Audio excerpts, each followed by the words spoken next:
Hello students, welcome to digital platform of winsome international school. आज पढ़ने वाले हैं क्लास 8 का बहुत ही अच्छा चैप्टर जिसका नाम है force and pressure, types of force. मेरा आज का टॉपिक क्या है? Types of force. कितने टाइप की फोर्सेस होती है इस दुनिया में? जितनी भी फोर्सेस होती है मैं उनको दो कैटेगरी में कर सकता हूं कैटेगराइज। पहली कॉन्टेक्ट फोर्सेस, दूसरी non contact forces.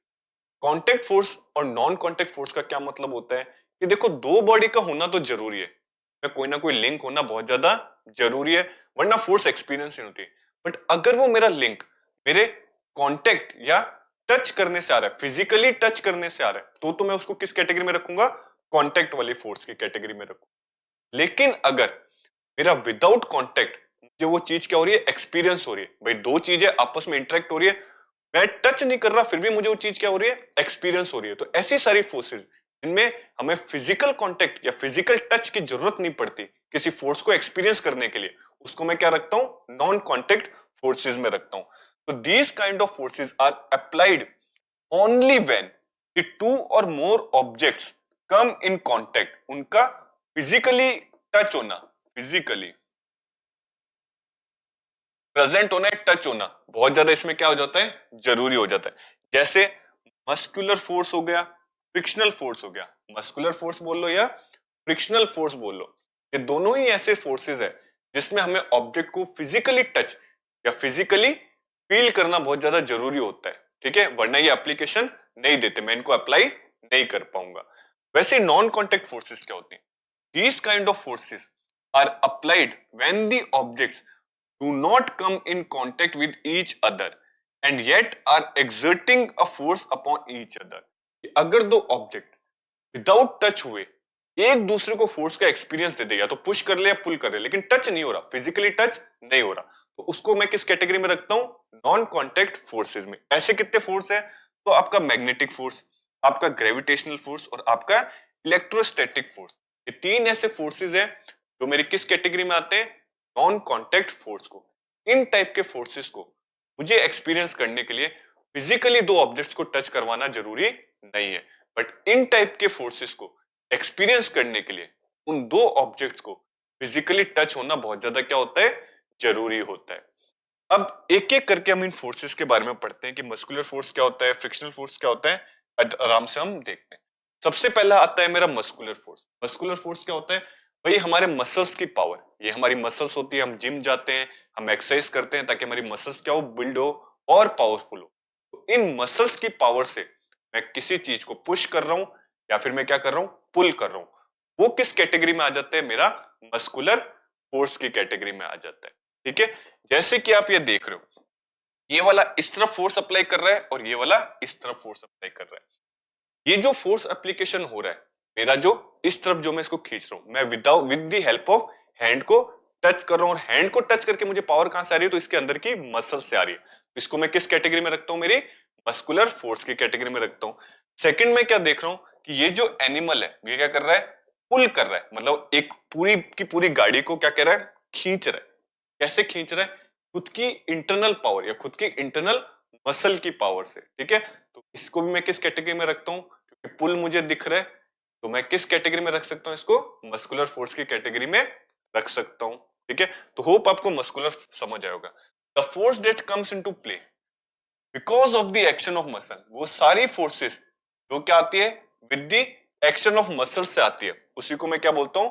Muscular force. तुम्हारा पेन उठाना, तुम्हारी ज्योमेट्री को धक्का देना, तुम्हारे बैग को टांगना, ये सब तुम अपने मस्कुलर फोर्सेस की हेल्प से करते हो। इन सब के अंदर जो तुम मूवमेंट देखते हो तुम्हारी वजह से, तो वो किसकी मदद से आ रहा है? मस्कुलर फोर्स की मदद से आ रहा है। इसी के साथ मूव करते हैं नेक्स्ट पे, जिसका नाम है फ्रिक्शनल फोर्स। ठीक है, तो सर फ्रिक्शनल फोर्स क्या होता है? क्या ये सबने एक्सपीरियंस किया होगा? क्या एक्सपीरियंस किया होगा कि अगर मैं एक बाइसिकल को पैडल कर रहा हूं, तो जब तक मैं पैडल कर रहा हूं तब तक तो बाइसिकल चल रही है, लेकिन एक स्टेज पे जब मैंने पैडलिंग करना छोड़ दिया तो बाइसिकल भी क्या हो गई? रुक गई। तो सर, मैंने अभी बताया था, क्या बताया था? कि एक ऑब्जेक्ट को अगर चलते हुए ऑब्जेक्ट को रोकना है तो मुझे क्या देना पड़ेगा? फोर्स देना पड़ेगा। बट यहां तो बाइसिकल सर अपने आप रुक रही है, उसको तो कोई रोक ही नहीं रहा। जैसे मैंने पेडलिंग क्या की, बंद करी, तो बाइसिकल क्या होगी मेरी, अपने आप ही रुक गई। तो उसको रोकने के लिए कौन सा फोर्स आया, ये तो कोई फिजिकली कुछ दिखा नहीं, उसको कौन सा फोर्स आया, तो ऐसे वाले को क्या बोलते हैं अपन, फ्रिक्शनल फोर्स। फ्रिक्शनल फोर्स क्या होते हैं, it is the force that exerted by the surface, जो आपका सरफेस होता है, ये मेरा क्या है, सरफेस, जहां पर हम चलते हैं उसको अपन क्या बोलते हैं, सरफेस। तो जितना भी सरफेस होता है वो भी एक फोर्स अप्लाई करता है, हमें दिखता नहीं है, लेकिन जितने भी आपके क्या होते हैं, सरफेसेस होते हैं, वो भी क्या करते हैं, एक फोर्स अप्लाई करते हैं ओवर एन ऑब्जेक्ट, किस पे, ऑब्जेक्ट, ऑब्जेक्ट पे। Whenever the object moves on the surface, अगर मैं एक सरफेस पे चल रहा हूं तो मुझे चलने से ये सरफेस रोकता है। क्यों रोकता है, by the application of force, ठीक है। और इसी फोर्स को मैं क्या बोलता हूं, फ्रिक्शनल फोर्स, ठीक है। तो इसमें एक जो इंपॉर्टेंट बात जानने वाली है वो क्या जानने वाली है, कि मेरा सरफेस के टच मतलब कांटेक्ट में होना बहुत जरूरी है। जैसे मस्कुलर तो मुझे सीधा सीधा दिख रहा था, बट अगर मैं सरफेस के टच में नहीं हूं तो क्या फ्रिक्शन फोर्स लग सकता है, तो नहीं लग सकता। इसलिए फ्रिक्शनल फोर्स को मैं किस में रखता हूं, कांटेक्ट फोर्स में रखता हूं। क्यों कांटेक्ट फोर्स में रखता हूं, क्योंकि मैं सरफेस के कांटेक्ट में होता हूं, और जब तक मैं इस कांटेक्ट में हूं तो मैं जब तक चलना चाहूंगा तो ये सरफेस मुझे रोकेगा, ठीक है। कैसे रोकेगा, इसलिए मुझे अपनी और एनर्जी लगा के उसके फ्रिक्शनल फोर्स से मुझे क्या लगानी पड़ेगी, ज्यादा फोर्स लगाना पड़ेगा, तभी मैं चल सकता हूं। अगर मुझे एक ऑब्जेक्ट को धक्का देना है, किस पे, एक फ्रिक्शन पे, मान लेते हैं ये एक ऑब्जेक्ट है, मान लेते हैं ये ऑब्जेक्ट है, अगर मैं इसको क्या कर रहा हूं, पुश कर रहा हूं, तो मुझे इतना फोर्स, लेट्स से मान लो मैंने पहले 5 न्यूटन का फोर्स लगाया, मैंने देखा कि जैसे ही मैंने 5 न्यूटन का फोर्स लगाया ये ऑब्जेक्ट मूव नहीं हुआ, ऑब्जेक्ट नहीं चला, ऑब्जेक्ट मूव नहीं हुआ। लेकिन जैसे ही मैंने 10 न्यूटन का फोर्स लगाया, मैंने क्या लगाया, 10 न्यूटन का फोर्स लगाया, तो मैंने क्या देखा, ऑब्जेक्ट चल गया, ऑब्जेक्ट मेरा मूव हो गया, ऑब्जेक्ट मेरा क्या हुआ, मूव हो गया।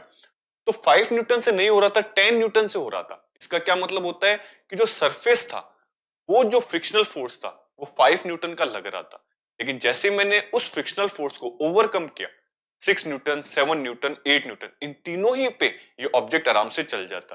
लेकिन उससे कम पे 3 न्यूटन, 4 न्यूटन, 2 न्यूटन पे ये ऑब्जेक्ट नहीं चलता। किसी भी चीज को चलाने के लिए सरफेस पे जो फ्रिक्शनल फोर्स से एक ज्यादा फोर्स देना पड़ता है। ये इस डायग्राम से आप आराम से समझ सकते हो कैसे एक फ्रिक्शन फोर्स एक ऑब्जेक्ट पे लगता है, उसको रोकने की कोशिश करता है। नेक्स्ट अपन क्या देखते हैं, force of friction has the following characteristics. पहली कैरेक्टरिस्टिक्स क्या बोलता है, कि जो फ्रिक्शनल फोर्स होता है, बहुत इंपॉर्टेंट है, जो आपका क्या होता है, frictional force always acts in the opposite, in the opposite direction, in the opposite direction of motion. कि कोई भी चीज जिस डायरेक्शन में मोशन कर रही होती है, फ्रिक्शनल फोर्स उसके अपोजिट डायरेक्शन में लग रहा है। अगर एक चीज यहां मूव कर रही है तो फ्रिक्शनल फोर्स उसके अपोजिट डायरेक्शन में हमेशा मूव करता है, ताकि इस चलती हुई चीज को वो आराम से रोक सके। सेकंड अगर मैं बोलना चाहूं तो मैं क्या बोलना चाहूंगा, if if we wants if we wants to move an object, move an object over the surface, over the surface, we have to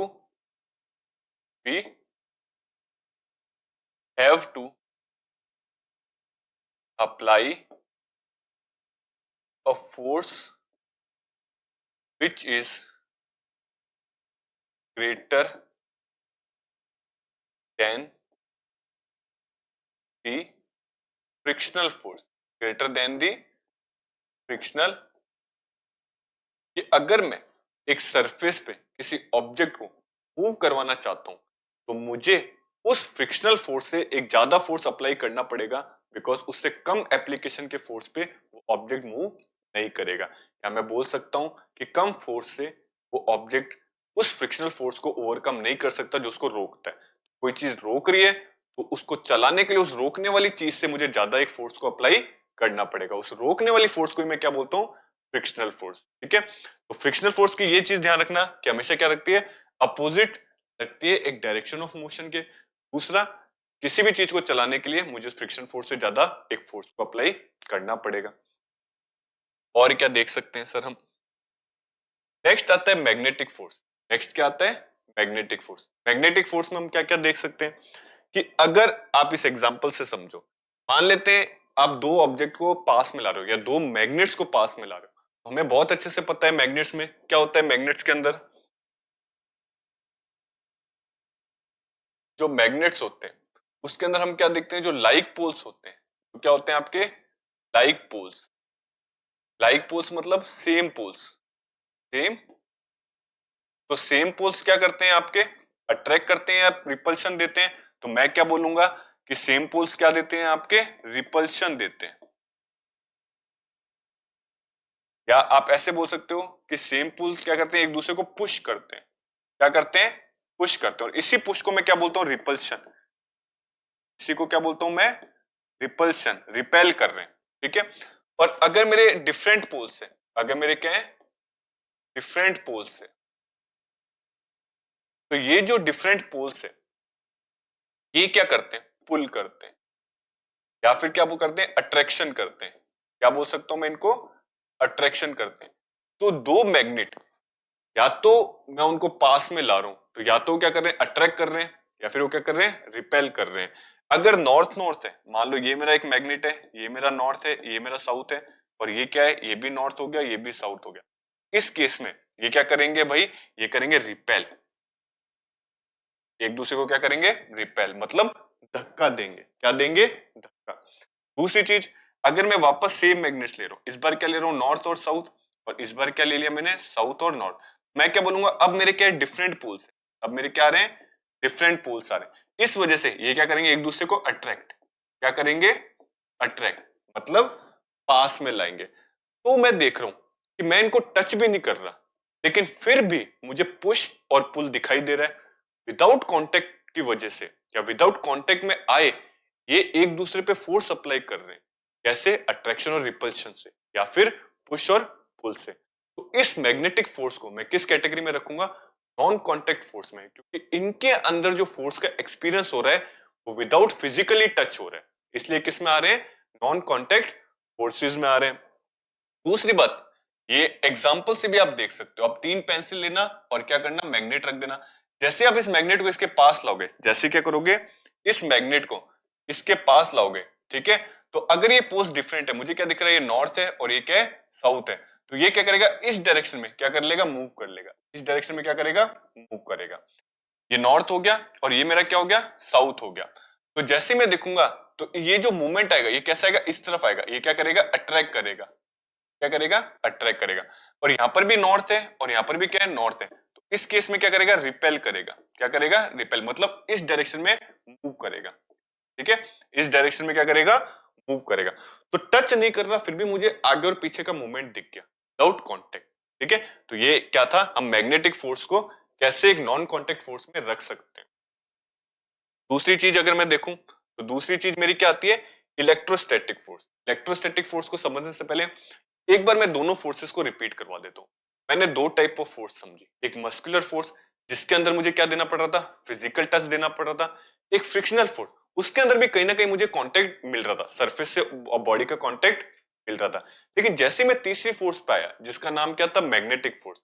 magnetic force क्या हो रहे थे सर, हमारे दो पोल्स अगर क्या हो रहे थे, मैग्नेट के दो डिफरेंट पोल्स अगर मैं साथ रखता तो अपने आप चिपकते या क्या करते, अट्रैक्ट करते। और जैसे मैं पोल्स को चेंज करता, ठीक है, तो क्या हो रहे भाई, रिपेल कर रहे हैं। तो विदाउट कांटेक्ट में भी क्या हो रहा है, अट्रैक्शन और रिपल्शन मुझे देखने में मिल रहा है। तो ये भी एक फोर्स है, विदाउट कांटेक्ट का फोर्स है, इसलिए मैं मैग्नेटिक फोर्स को क्या रख रहा था, नॉन कांटेक्ट फोर्स में। ऐसे एक फोर्स और होता है, वो तो पोल्स के पे डिपेंड करता है। ये जो इलेक्ट्रोस्टैटिक फोर्स होता है, ये किस पे डिपेंड करता है, चार्जेस पे। इलेक्ट्रोस्टैटिक फोर्स किस पे डिपेंड करता है मेरा, चार्जेस पे। ठीक है, depends on charges.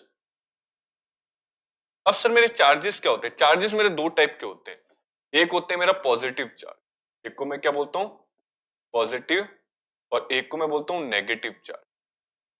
Negative charge, ठीक है, पॉजिटिव मेरा ऐसा होता है और नेगेटिव मेरा ऐसा होता है।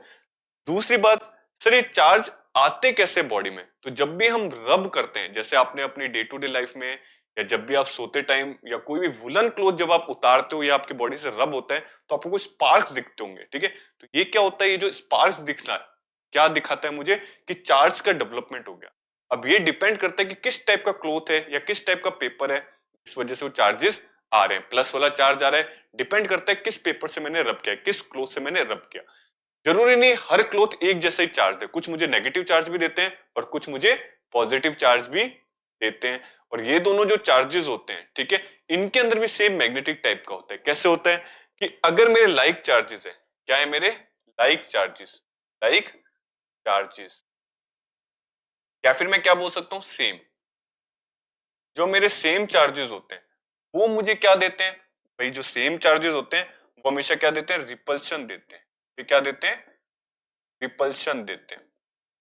और जो मेरे डिफरेंट चार्जेस है, मेरे क्या है? जो डिफरेंट चार्जेस है, डिफरेंट चार्जेस, ये जो मेरा डिफरेंट चार्ज है, ये मुझे क्या देता है? Sir attraction. ये मुझे क्या देता है? अट्रैक्शन। तो ऐसे में इसमें देख रहा हूं भाई, ये दोनों क्या है? ये क्या है भाई? सेम चार्जेस है। ये क्या है मेरे? सेम चार्जेस है। और क्योंकि ये सेम चार्जेस है, इसलिए इनमें क्या हो रहा है? रिपल्शन। इनमें क्या हो रहा है? रिपल्शन। ये भी देखो नेगेटिव नेगेटिव, ये भी मेरा नेगेटिव, ये भी मेरा नेगेटिव, तो ये भी क्या हो गया? आपके सेम चार्जेस। नेगेटिव नेगेटिव भी क्या हो गया? आपके सेम चार्जेस। इसलिए इन केस में मुझे क्या दिखेगा? रिपल्शन दिखेगा। रिपल्शन का क्या मतलब होता है? एक इधर और एक इधर। रिपल्शन का क्या मतलब होता है सर? कि इधर और इधर जाएंगे। ये भी कहां जाएंगे? इधर और इधर जाएंगे। लेकिन अगर मेरे डिफरेंट चार्जेस है, अगर मेरे क्या है सर? डिफरेंट चार्जेस है, ये वाला कैसा केस है सर? डिफरेंट चार्जेस है। तो इस केस में, ये जो मेरा डिफरेंट चार्जेस वाला जो केस है, इस केस में मैं क्या देखूंगा? एक दूसरे की तरफ आएंगे, मतलब क्या होगा? अट्रैक्शन। मतलब क्या होगा आपका सर? अट्रैक्शन होगा। ये जो चार्जेस की वजह से, ये जो मैं फोर्स देख रहा हूं, पुश और पुल देख रहा हूं, अट्रैक्शन मुझे क्या दिखाता है? पुल। और रिपल्शन मुझे क्या दिखाता है? पुश दिखाता है। तो ये जो चार्जेस की वजह से पुश और पुल आया, या एक फोर्स आया, क्या इनके टच होने की वजह से आया? क्या इसमें कहीं भी आपको कोई फिजिकल टच दिखा? तो नहीं सर, मुझे कोई भी फिजिकल टच नहीं दिखा। इसलिए ये जो इलेक्ट्रोस्टैटिक फोर्स होता है, इसको भी मैं किस कैटेगरी में रख सकता हूं? नॉन कॉन्टैक्ट फोर्स की कैटेगरी में रख सकता हूं। क्या सर कोई और नॉन कॉन्टैक्ट फोर्स होता है? तो हाँ, एक नॉन कॉन्टैक्ट फोर्स और होता है, जिसको मैं क्या बोलता हूं? Gravitational force. ग्रेविटेशनल फोर्स क्या होता है? ठीक है, कोई भी चीज आप ऊपर फेंकोगे, आ जाती है, कुछ टाइम बाद नीचे आ जाती है। आती है कि नहीं आती? इस पेन को अगर मैं ऊपर फेंक रहा हूं, तो कुछ टाइम बाद क्या आ जाएगा सर? मेरा नीचे आ जाएगा। तो ये नीचे ऐसा क्या है जो हर चीज को अपनी तरफ खींच रहा है, या फिर मैं क्या बोल सकता हूँ? पुल कर रहा है। ठीक है, क्योंकि पुल कर रहा है मतलब फोर्स तो है। अब ऐसी कौन सी फोर्स है जो नीचे की तरफ खींच रही है, या अर्थ हमारा देता है, तो उसको हम क्या बोलते हैं? Gravitational force. हम क्या बोल सकते हैं? कि कोई भी ऑब्जेक्ट डायरेक्ट या इनडायरेक्ट वे में सेंटर की तरफ अट्रैक्ट होता है। सेंटर की तरफ क्या होता है? अट्रैक्ट होता है। किसकी मदद से? तो फोर्स ऑफ ग्रेविटी, जो इसको नीचे की तरफ अट्रैक्ट कर रही है, जो इस ऑब्जेक्ट को क्या कर रही है? नीचे की तरफ क्या कर रही है? अट्रैक्ट कर रही है। वो क्या है? आपकी force of gravity. Force of gravity, force of gravity. तो ये क्या होता है? आपका ग्रेविटेशनल फोर्स होता है। ग्रेविटेशनल फोर्स में आप सर और क्या जान सकते हो? कि कोई भी जो ऑब्जेक्ट होता है, कोई भी मेरा क्या होता है? मान लो ये मेरी अर्थ है, ये मेरी क्या है? अर्थ है, और ये मेरा ऑब्जेक्ट है। तो इस ऑब्जेक्ट को नीचे जिस फोर्स के साथ खींचा जा रहा है, ठीक है, इस ऑब्जेक्ट को नीचे अर्थ किस फोर्स के साथ खींच रही है, तो उसको मैं क्या बोलता हूँ? Force of gravity. क्या बोलता हूं मैं? Force of gravity. और कितने एक्सेलरेशन के साथ खींच रही है? कितने एक्सीलरेशन के साथ खींच रही है? वो मेरा क्या होता है? 9.8 मीटर पर सेकंड स्क्वायर। ये क्या होता है? मेरा एक्सेलरेशन। एक्सेलरेशन वगैरह क्या होते हैं, थोड़ी सी आप अपनी हायर क्लासेस में समझोगे, बट अभी एक बार इतना जान लो। क्या जान लो? कि अगर एक ग्रेविटी आप पे फोर्स लगा रही है, क्या लगा रही है? ग्रेविटी आप पे फोर्स लगा रही है, तो उसको मैं क्या बोल रहा हूँ? ग्रेविटेशनल फोर्स बोल रहा हूँ। और जो ऑब्जेक्ट कितनी एक्सेलरेशन से नीचे जाएगा, मतलब कितनी तेजी से नीचे जाएगा, तो 9.8 मीटर पर सेकंड स्क्वायर से तेज आता है। मतलब इसका क्या मतलब है कि एक सेकंड में, ठीक है, लगभग वो 9.8 मीटर पर सेकंड की स्पीड क्या करता है, इंक्रीज करता है। पर सेकंड 9.8 मीटर पर सेकंड की स्पीड को क्या करता है, इंक्रीज करता है। मतलब हर सेकंड जैसे जैसे वो नीचे नीचे नीचे जाएगा तो अपनी स्पीड को क्या करता रहेगा, चेंज करता रहेगा। होप आपको ये ग्रेविटेशनल फोर्स भी समझ आया होगा। तो टाइप्स ऑफ फोर्स में एक लास्ट 1 मिनट में सारा क्या करता हूं, आपको कंक्लूड करता हूं। तो आज हमने क्या पढ़ा था, टाइप्स ऑफ फोर्सेस पढ़ा था। दो टाइप की फोर्स पढ़ी, कांटेक्ट फोर्स और non contact force. Contact force वो फोर्सेस जिसमें मुझे फिजिकल टच या फिजिकली मुझे उस चीज को पकड़ना या करना पड़ेगा, लेकिन नॉन कांटेक्ट फोर्स में फिजिकल टच की मुझे जरूरत नहीं होती। ठीक है, कांटेक्ट फोर्स में क्या होते हैं, मस्कुलर फोर्स और फ्रिक्शनल फोर्स। मस्कुलर फोर्स में हम डायरेक्टली अपने हैंड से चीजों को फिजिकली टच करते हैं, और फ्रिक्शनल फोर्स में सरफेस अपने आप लगाता है। ठीक है, ये हमें मान के चलना पड़ता है कि सरफेस क्या लगा रहा है, in the opposite direction of motion में क्या लगा रहा है, फोर्स लगा रहा है। उसी सरफेस फोर्स को हम क्या बोलते हैं, फ्रिक्शनल फोर्स बोलते हैं। फिर हम कैटेगरी पे है नॉन कॉन्टेक्ट फोर्स, जिसमें हमने क्या पढ़ा, सबसे पहले मैग्नेटिक फोर्स। मैग्नेटिक फोर्स किस पे आ रहा है, पोल्स की वजह से आ रहा है।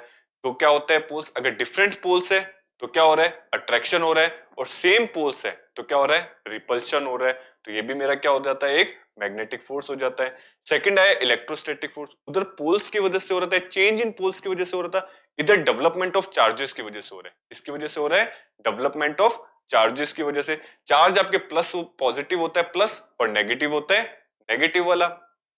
और अगर ये सेम है, मतलब पॉजिटिव पॉजिटिव है या नेगेटिव नेगेटिव है, तो इनमें क्या दिखता है, मुझे रिपल्शन दिखता है। अगर अगर ये चार्ज डिफरेंट है, मतलब प्लस के साथ माइनस है या माइनस के साथ प्लस है, तो इनमें क्या दिखता है मुझे, अट्रैक्शन। और ये जो चार्जेस की वजह से अट्रैक्शन और रिपल्शन दिख रहा है, इसी को क्या बोलते हैं अपन, इलेक्ट्रोस्टैटिक फोर्स बोलते हैं।